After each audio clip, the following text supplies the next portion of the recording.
Hindi pa po kami nagkausap ng INC, sir, pero nagpapasalamat po ako sa INC at sa buong sambayanan sa kanilang pananawagan ng kapayapaan.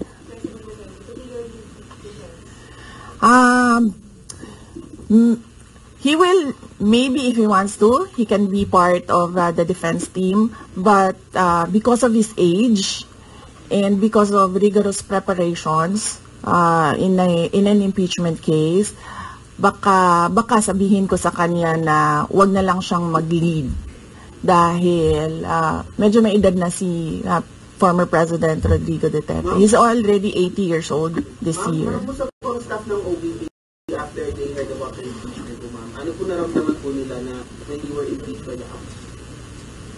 Ano po naramdaman ng staff ng OVP? Are they sad?